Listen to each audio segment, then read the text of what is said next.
Liberty Tamil நேயர்களுக்கு வணக்கம். இன்றைய நேர்காணலில் நாம் சந்திக்க இருப்பவர் திராவிட இயக்க சிந்தனையாளர் தோழர் வல்லம் பஷீர் அவர்கள். வணக்கம் தோழர். வணக்கம். தமிழகத்துல இந்த ஆம்ஸ்ட்ராங் அவர்களுடைய கொலையை தொடர்ந்து அடுத்தடுத்து அந்த என்கவுண்டர் சம்பவம் நிகழ்வதை பல்வேறு தரப்பினர்கள் கண்டனம் தெரிவிக்கிறாங்க. இது ஒரு மனித உரிமை மீறல் அப்படின்னு ஒரு கருத்தை தெரிவிக்கிறத நம்ம பார்க்கிறோம். தொடர்ந்து ஆம்ஸ்ட்ராங்களுடைய கொலையை தமிழக அரசுக்கு எதிரான பல்வேறு பேச்சுக்களை எழுப்பிச்சு இப்ப இந்த என்கவுண்டரும் ஒரு அரசுக்கு எதிரான நிலையை கொண்டு போகுது இல்லையா? அதை நீங்க எப்படி பாக்குறீங்க? இதை செய்தாலும் குற்றம் என்று சொல்பவர்களுக்கு மத்தியில் இப்போது இந்த சம்பவம் விமர்சனத்துக்கு உள்ளாகி இருக்கிறது என்றுதான் நான் புரிந்து கொள்கிறேன். ஆம்ஸ்ட்ராங் அவர்களினுடைய கொலை நடந்தேறி இருக்கக்கூடாத ஒரு சம்பவம் தமிழ்நாட்டில் நடந்தேறியது. உண்மையிலேயே ஒரு அதிர்ச்சிக்குண்டான சம்பவமாகத்தான் அது பார்க்கப்பட்டது. அப்படி ஒரு கொலை நடந்திருக்கவே கூடாது. ஒரு கொலை நடந்து விட்டது.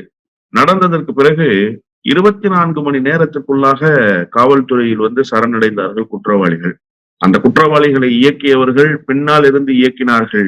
இவர்கள் குற்றவாளிகள் தானே தவிர இவர்கள் அந்த கொலையை செய்த கொலைபாதகர்களாகவே பார்க்கப்பட வேண்டும். இந்த கொலைக்கு பின்னால் இருக்கிற பின்னணி முழுமையாக விசாரிக்கப்பட வேண்டும் என்பது தமிழ்நாட்டில் இருக்கிற ஒட்டுமொத்த அரசியல் கட்சிகளினுடைய கோரிக்கை. காரணம், ஆருத்ரா போன்ற பெரிய மோசடி நிறுவனங்கள் இதற்கு பின்னால் இருக்கிறது என்று துப்பறிகிற ஊடகங்கள் எல்லாம் செய்தி வெளியிடுகிற ஒரு சூழலை இன்றைக்கு நாம் பார்க்கிறோம்.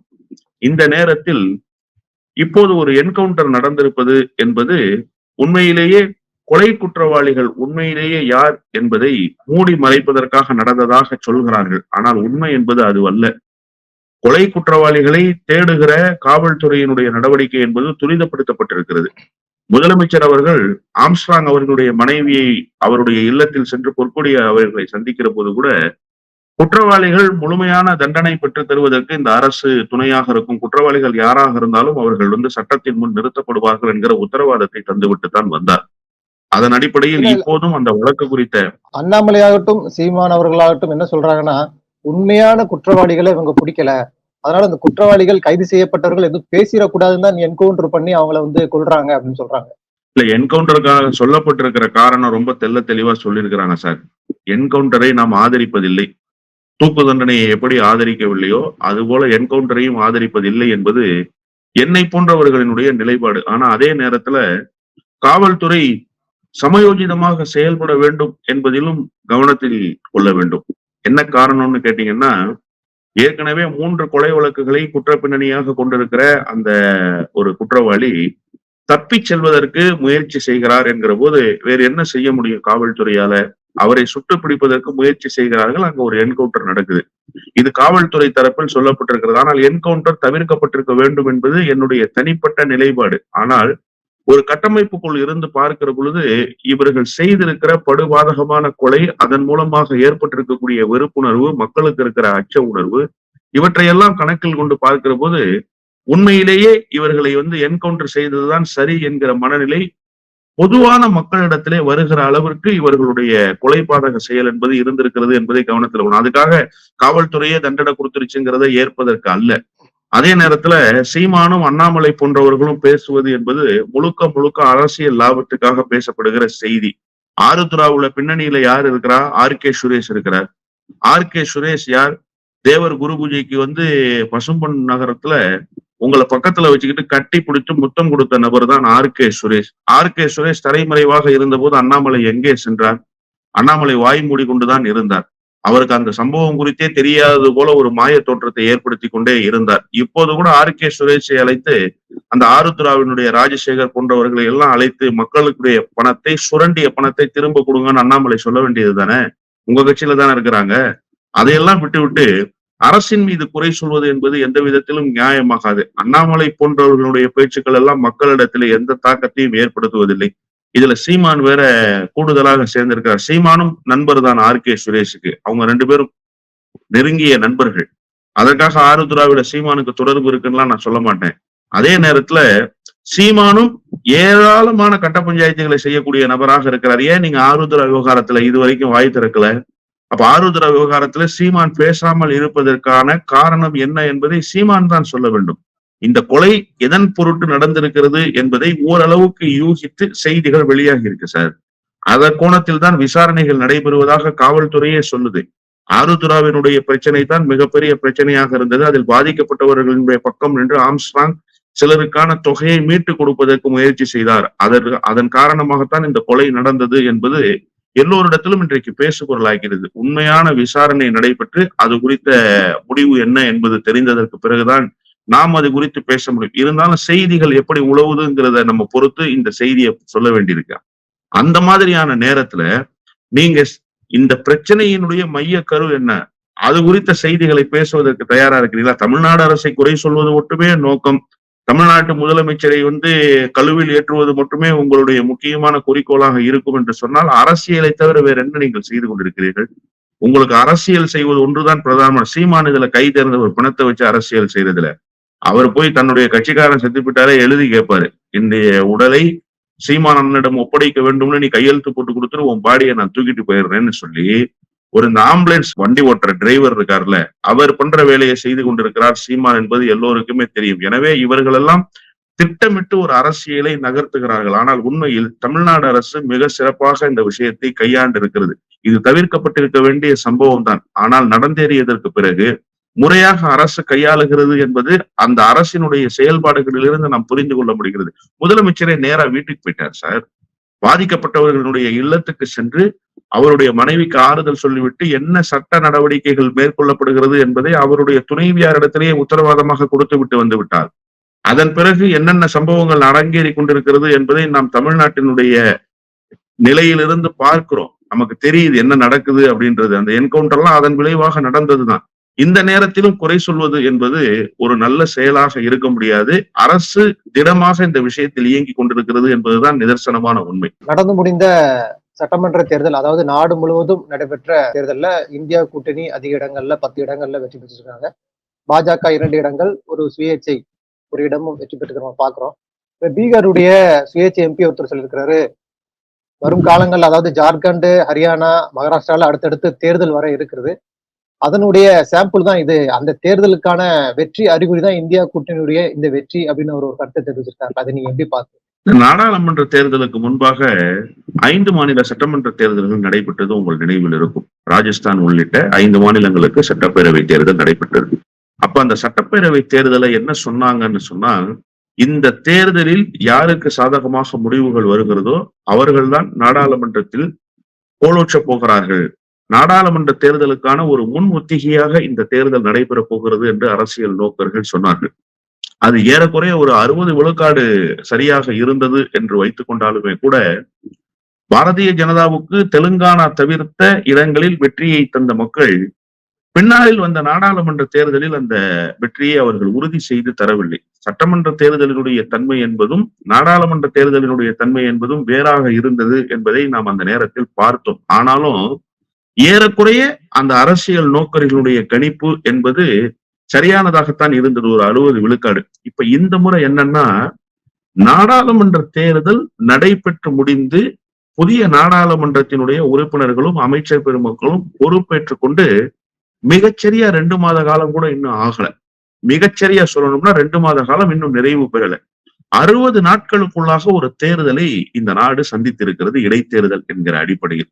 அதுல ஏறக்குறைய 85 விழுக்காடு வெற்றியை இந்தியா கூட்டணி உறுதி செய்திருக்கிறது. அதாவது பாரதிய ஜனதாவுக்கு எதிரான வெற்றியை உறுதி செய்திருக்கிறது என்று சொன்னால் மக்கள் மனநிலை 60 நாட்கள்ல எல்லாம் மாறாது சார்.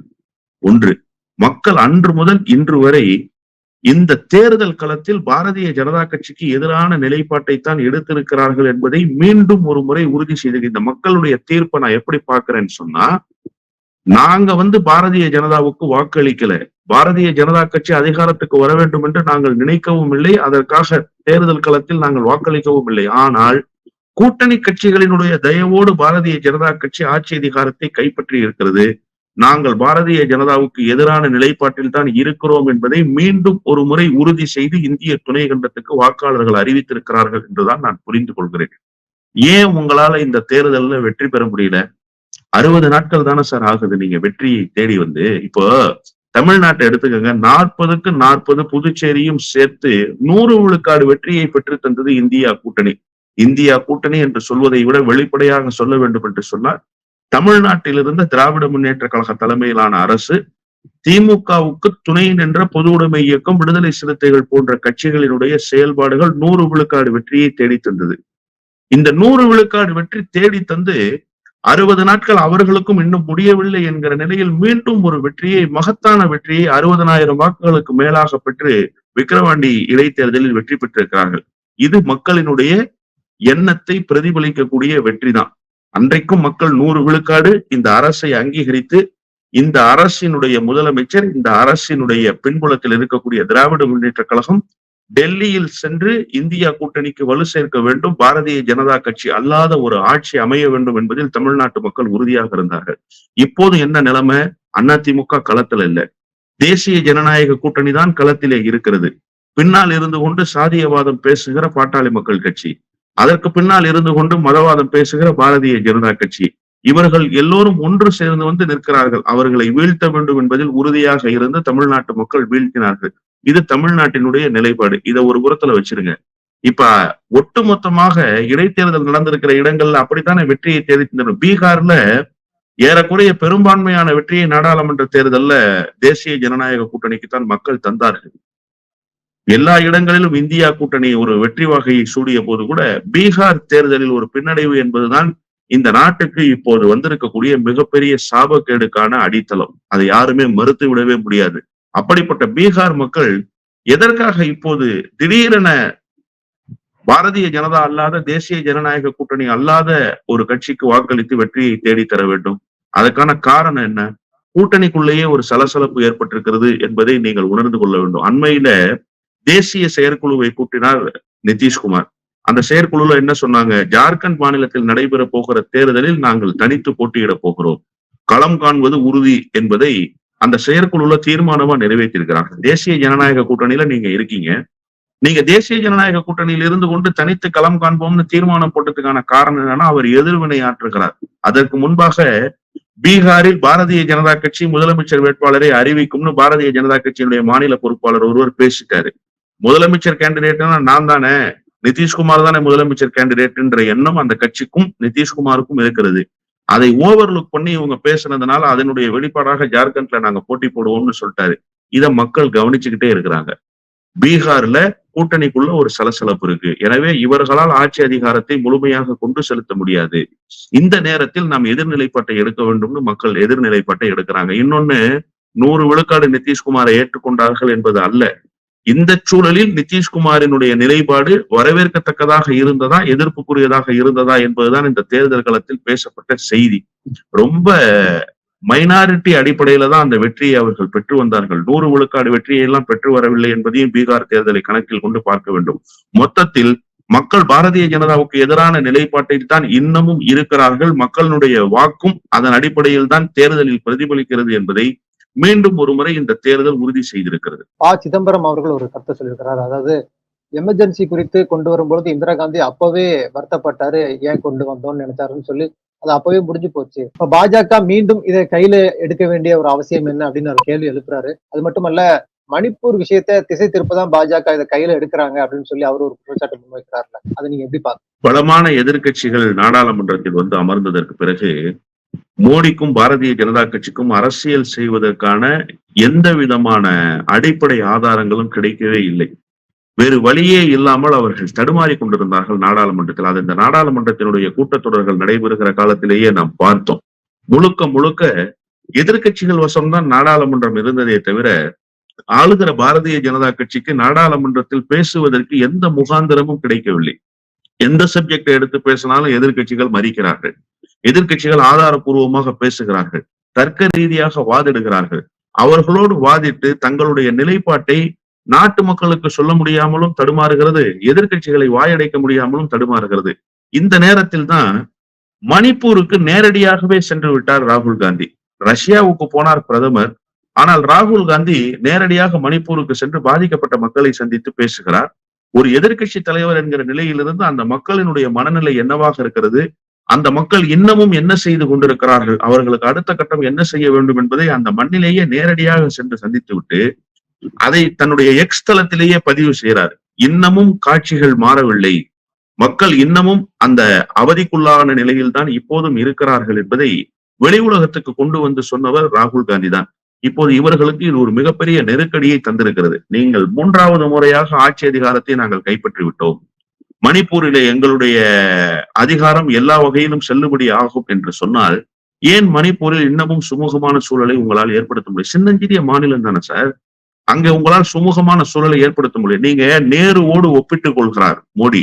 இப்ப நல்ல ஆஸ்திரிய அதிபர் அவரையே மேடையில வச்சுக்கிட்டு நேருவினுடைய ஆளுமை என்ன என்பதை ரஷ்யாவுல வெளிப்படையாக பேசியதற்கு பிறகு இனி நேரு குறித்து பேச மாட்டார் என்றுதான் நான் நினைக்கிறேன்.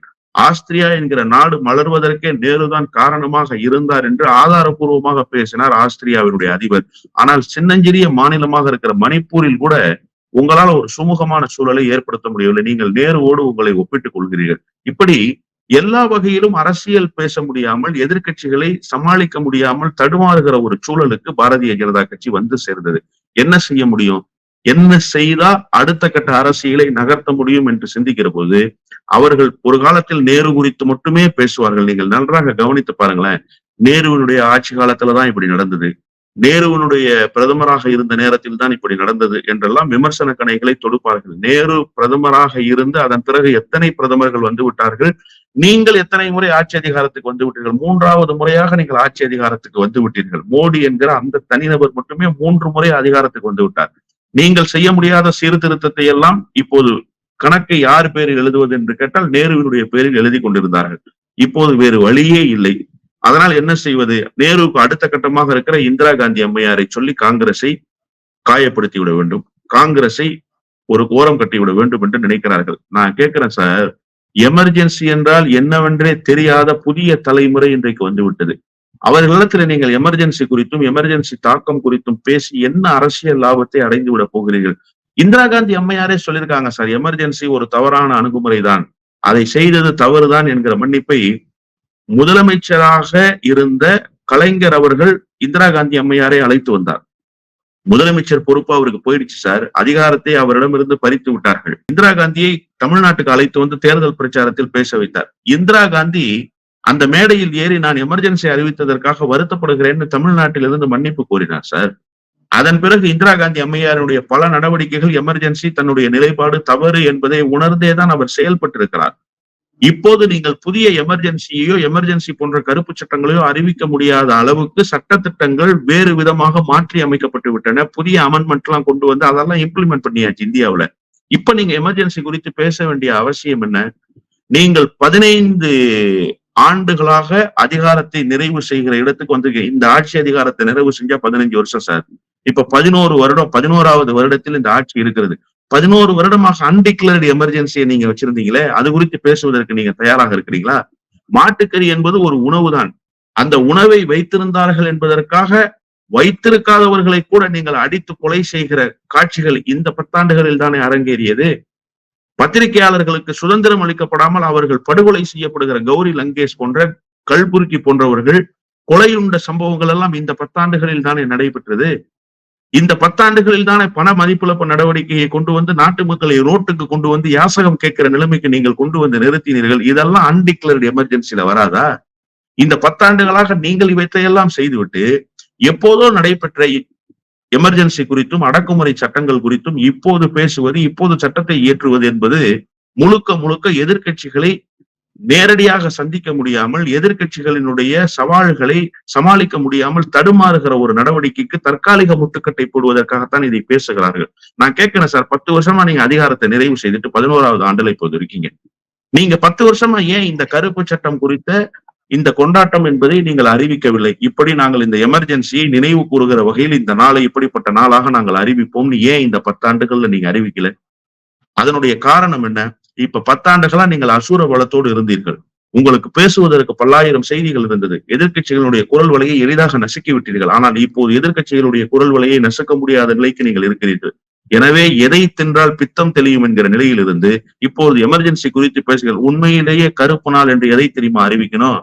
இந்தியாவினுடைய பன்முகத்தன்மைக்கு பேராபத்தை ஏற்படுத்தி, இந்தியாவினுடைய மதச்சார்பின்மைக்கே வேட்டு வைத்து, இந்தியாவினுடைய அடிப்படை தன்மையே தகர்க்கிற வேலையை செய்த பாபர் மசூதி இடிப்பு இருக்குல்ல, டிசம்பர் 6 இந்திய அரசியலமைப்பு சாசன சட்டத்தை யாத்து தந்த அண்ணல் பாபா சாஹிப் அம்பேத்கருடைய பிறந்த நாளை தேர்வு செய்து அந்த கொடுங்கோன்மையை நீங்கள் நிறைவேற்றினீங்கல்ல, அந்த நாளதான் கருப்பு நாள்னு நீங்க அறிவிக்கணும். அதை அறிவிப்பதற்கு நீங்கள் தயாராக இருக்கிறீர்களா?